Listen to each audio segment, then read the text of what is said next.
함께해 주셔서 감사드립니다. 이 시간 말씀 함께 나누겠습니다. 사사기 13장 1절에서 7절까지 말씀입니다. 제가 성경으로 신약 383면에 있습니다.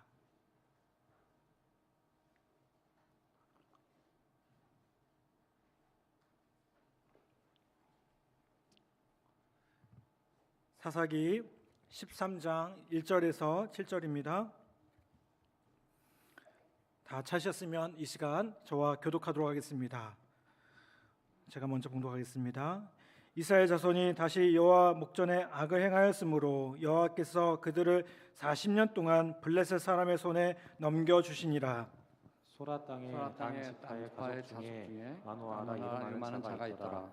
그의 아내가 임신하지 못함으로 출산하지 못하더니 여호와의 사자가 그 여인에게 나타나서 그에게 이르시되 보라 내가 본래 임신하지 못함으로 출산하지 못하였으나 이제 임신하여 아들을 낳으리니 그러므로 너는 삼가 포도주와 독주를 마시지 말며 어떤 부정한 것도 먹지 말지니라. 보라 내가 임신하여 아들을 낳으리니 그의 머리 위에 삭도를 대지 말라. 이 아이는 태에서 나옴으로부터 하나님께 바쳐진 나시림이 됨이라. 그가 블레셋 사람의 손에서 이스라엘을 구원하기 시작하리라 하시니 이제 그 여인이 가서 그의 남편에게 말하이르되 하나님의 사람이 내게 오셨는데 그의 모습이 하나님의 사자의 용모 같아서 심히 두려움으로 어디서부터 왔는지를 내가 묻지 못하였고 그도 자기 이름을 내게 이르지 아니하였으며. 다 같이 봉독하겠습니다.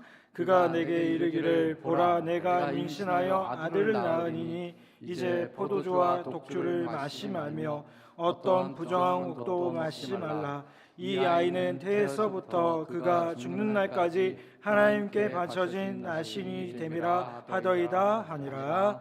아멘. 할렐루야. 오늘 이 예배 가운데 함께한 우리 모든 성도들과 또 함께한 모든 교우들을 위해 하나님의 놀라운 은혜와 평강과 축복이 가득하기를 간절히 축원합니다. 또 오늘 입교 환영 예배를 드리는 합동 고급가정에 새로 입교하신 분들 주님의 이름으로 다시 한번 환영합니다. 이곳에서의 삶이 또 이곳에서의 또 배우고 하나님 말씀 앞에 살아가는 그 모든 삶이 주님 안에서 복되기를 간절히 축복합니다. 성경에 보면 많은 인물이 등장합니다. 근데 그 인물들 중에 삼손만큼 흥미를 끄는 인물도 없는 것 같아요. 삼손하면 여러분 어떤 모습 생각납니까? 힘이 센 모습, 또 머리가 긴 모습을 떠올립니다. 그래서 예전에 보면 머리카락이 긴 선수들 보면 별명이 삼손이라는 별명이 붙어져 있었습니다. 또 튼튼한 가방의 대명사가 된 그 샘소나이트라는 그 브랜드 역시 삼손이라는 이름에서 유래가 되었습니다. 삼손은 우리가 어릴 적 주일학교 때부터 이야기로 많이 들었던 인물입니다. 맨손으로 사자를 죽이고요, 나귀 턱뼈로 1000명을 죽이고요, 가사라는 곳에서 성문을 떼어 메고 헤보론 앞산 꼭대기까지 간 힘센 장사였습니다. 거기다가 이 삼손하면 항상 떠오르는 인물이 하나 있습니다. 드릴라라는 여인이 있고 그런 로맨스까지 있는 사람입니다.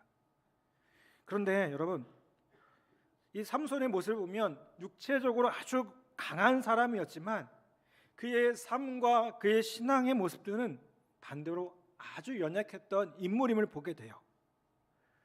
그렇다면 우리는 이 삼손의 모습을 통해서 우리가 인생을 어떻게 살아야 되는지에 대해서 다시 한번 생각해 보셨으면 좋겠고요. 우리가 어떻게 하면 구별된 하나님의 백성으로서, 하나님의 자녀로서, 하나님의 제자로서 어떻게 살아야 되는지 다시 한번 깨닫는 은혜가 있기를 간절히 바랍니다. 삼손의 이야기는 그의 어머니 이야기로부터 시작이 됩니다. 이스라엘의 작고 힘없는 지파 가운데 하나가 뭐냐면 단 지파라는 지파입니다. 이 단 지파에 마노아라는 사람과 그의 아내가 살았습니다. 그런데 이 가정에 문제가 있었죠. 어떤 문제가 있었습니까? 자녀가 없었습니다. 2절 말씀해 보면 이렇게 말씀합니다. 소라 땅에 단 지파의 가족 중에 마노아라 하는 이름 많은 자가 있더라. 그의 아내가 임신하지 못함으로 출산하지 못하더니라는 말씀합니다.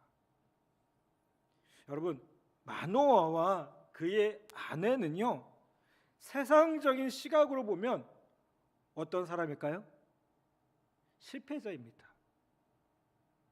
하나님의 시각에서는 결코 실패자가 아니었지만 세상적인 시각으로 보면 실패자였습니다. 왜 그렇습니까? 지금도 마찬가지지만 당시 사회에서는 이 자녀를 낳는다는 것, 그리고 자녀의 수가 성공의 하나의 잣대였습니다. 특히 아들의 숫자가 중요했죠.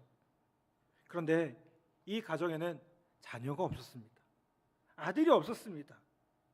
한 여성으로서 이 사실은 상상하지 못할 고통을 안겨주었을 것입니다.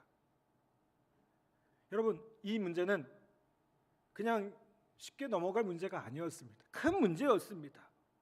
세상 기준으로 보면 분명히 실패한 가정의 모습이었습니다. 여기서 마노아와 그의 아내가 겪었을 고난을 살펴볼 수가 있어요. 여러분, 우리가 신앙생활을 하다 보면 때로는 고난과 어려움이 찾아옵니다. 항상 좋은 일만 있지 않습니다. 때로는 문제가 찾아와서 내 삶 앞에 부딪히는 그런 일들도 있다는 겁니다. 그러면 그때 우리가 해야 될 게 무엇일까요? 많은 사람들이 이 문제를 마주하면서 피하려고 합니다. 아니면 그 문제 앞에 좌절하려고 합니다. 중요한 건 뭐냐면요, 이 문제를 우리가 어떻게 바라보고 어떻게 해석하느냐가 정말 중요한 문제임을 보게 됩니다. 여러분, 마노아와 그의 아내는 이 문제를 분명히 바라보고 이 문제를 해결했습니다. 그래서 누가 나올 수 있었을까요? 삼손이 나올 수 있었던 겁니다. 먼저 이 문제의 자리, 실패의 자리는 나의 신앙과 인내를 증명하는 기회가 되는 것임을 보게 돼요. 제가 앞서 말한 것처럼 당시 사람들에게 자녀의 수는 뭡니까? 인생에 있어서 승승장구의 하나의 기준이었습니다.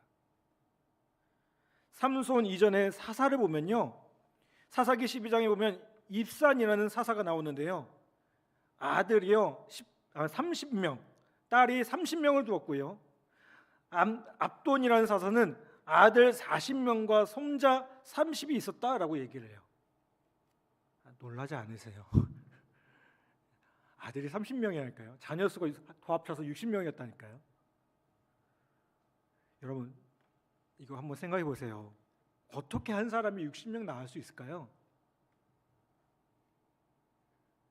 부부가 60명을 낳을 수 있는 게 아닙니다. 그렇죠? 이 말은 뭘 의미할까요? 사사들에게도요, 첩이 있었다는 거예요. 우리가 사사 시대를요, 성경에 보면 암흑 시기라고 표현을 합니다. 암흑 시대의 특징이 무엇입니까? 하나님 주신 것으로 만족하지 못하고 하나님 뜻대로 행하지 못하고요, 스스로 쟁취하고 시도하는 시대가 암흑 시대의 특징입니다. 하나님께서 주신 한 남자와 한 여자로 가정을 이루고 거기서 낳은 아이로 만족하지 못하겠다는 거예요. 스스로 쟁취하겠다는 겁니다. 인간적인 방법으로 많은 아이를 갖겠다고 나옵니다. 지금식으로 하면 뭡니까? 하나님의 인도하심, 하나님이 주시는 복을 의지하는 것이 아니라, 그것만으로 만족하는 것이 아니라 뭐 하겠다는 거예요? 한번 내 식대로, 내 힘대로 한번 살아보겠다는 겁니다. 여러분, 지금 우리 주변에 이런 사람들이 얼마나 많이 있습니까? 하나님께서 주신 집과 하나님께서 주신 것들이 너무나도 많이 있습니다. 근데 거기에 감사하시나요? 거기에 만족하십니까? 억지로 더 많이 가지려고 합니다. 더 많이 가져야 풍요로울 거라고 생각합니다. 행복할 거라고 생각합니다. 그러다가 어떻게 될까요? 실패합니다. 여러분 오늘 마노아와 그의 아내의 모습을 보면 사실은 그런 면에서 보면 좀 다른 인물입니다. 왜요? 인간적인 방법으로 자녀를 가지려고 하지 않았거든요. 어쩌면 마노아도 첩을 데려다가 자녀를 가질 수도 있었습니다. 근데 그렇게 하지 않았어요. 성경에 보면 믿음의 조상이라고 불리는 아브라함이 나오죠. 이 아브라함은 반대로 어떻게 했습니까? 그 첩인 하갈을 통해서 아들을 얻으려고 했던 모습이 있어요. 실제로 얻었잖아요. 근데 마노아는 그런 인물이 아니었습니다. 여러분, 하나님께서 주시지 않으면, 하나님께서 명령하지 않으시면 거기에 뭐가 있을까요? 거기에 하나님의 뜻이 있는 겁니다. 거기에 순종하셔야 돼요. 문제는 기다리지 못하죠. 그렇죠? 자꾸 조급합니다. 자꾸 내 방식대로 하고 싶어 합니다. 그러다가 넘어집니다. 더. 여러분, 우리가 인생을 살아가면서 어떤 문제들을 만났습니까? 어떤 어려움이 있었습니까? 어떤 상황에 낭망했습니까? 여러분, 그 실패라고 하는 그 자리가 때로는요, 하나님이 우리에게 기다리라고 하시는 사인일 수도 있다는 겁니다. 여러분, 그 하나님께서 일하실 때까지 내 힘이 아니라 내 뜻대로 내 방법이 아니라 하나님이 일하실 수 있도록 그 시간을 맡겨드릴 수 있는 우리 모두가 되기를 간절히 바랍니다.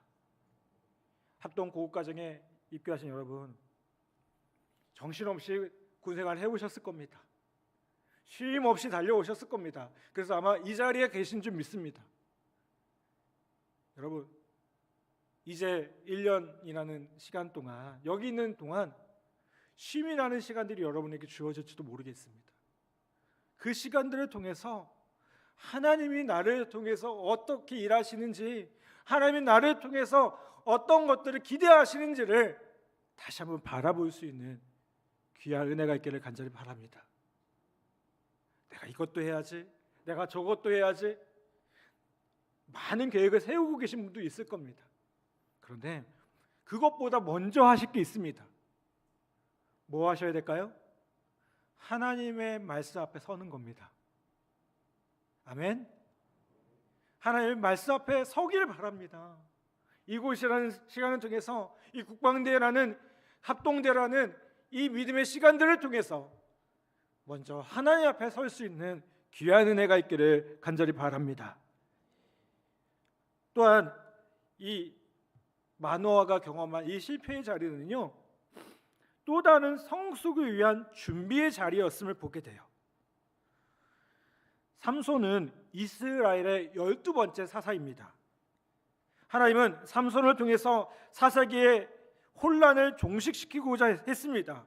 그래서 삼손에게요, 아주 엄청나게 많은 능력과 은혜를 주셨습니다. 그런 강력한 하나님의 도구를 보내주시기에 앞서서 하나님은 어떻게 하셨냐면 미리 그의 어머니를 준비시키셨던 겁니다. 여러분, 이 마노아의 아내 어땠겠습니까? 당했을 고통을 한번 상상해 보십시오. 정말 괴로웠을 겁니다. 아니, 괴로움이라는 그 표현보다 더 괴로웠을 것 같아요. 기 한번 제대로 필 수도 없을 겁니다. 여러분, 왜 이런 고통이 주어졌을까요? 하나님은 그 가정을 훈련시키고 계신 거예요. 낮아지게 하시는 겁니다. 하나님의 뜻을 바라보고 하나님 앞에 더욱더 설 수 있는 훈련을 하게 하셨다는 겁니다. 여러분, 우리 주변에 보면 많은 것을 갖춘 사람, 또 모든 면에서 타고난 사람들이 있어요. 그런데 그러면서도요, 동시에 겸손하신 분들도 있어요. 근데 어떻게 그분들이 그렇게 되느냐? 자신의 모습 가운데 인생의 어려움을 겪으면서요, 겸손을 배우신 거예요. 여러분, 하나님께서요, 도저히 교만할 수 없는 가시를 주셨기 때문에 교만할 수도 자랑할 수도 없는 그런 모습 가운데 세워졌다는 겁니다. 하나님은 삼손이라는 위대한 이스라엘의 사사를 세우기 위해서요, 이 만화의 가정을 축복과 함께 뭘 주신 겁니까? 고난을 주셨어요. 겸손을 배우게 하셨고요, 기도하게 하셨고요, 그 고난의 시간을 통해서 하나님 앞에 더 세워지게 하셨다는 겁니다. 우리가 교회의 원형이라고 말하는 초대교회를 많은 사람들이 얘기를 합니다. 그만큼 순수할 수 없었다라고 얘기를 합니다. 그런데 여러분, 초대교회가 이 순수한 상태로 300년을 유지할 수 있었던 이유가 무엇일까요?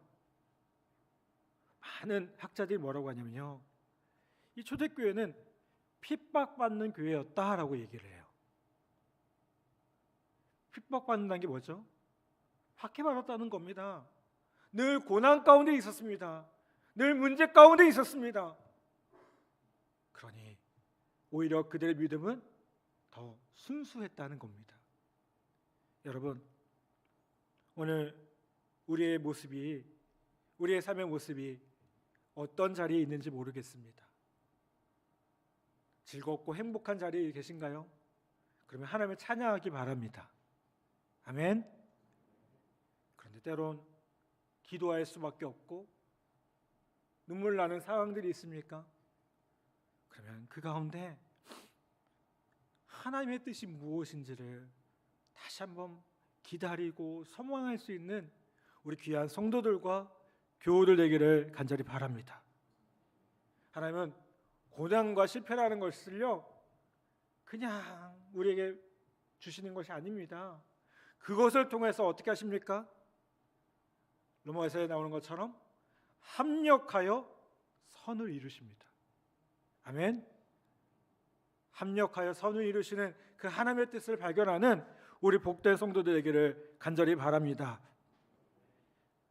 마지막으로요, 오늘 이 만호와의 자리에서 우리는 다시 한번 성령의 능력으로 살아가는 구별된 존재라는 사실을 다시 한번 깨달을 수 있음을 보게 돼요. 4절 5절에 보면요, 나실인의 모습이 나옵니다. 나실이라는 것은 구별된 자리입니다.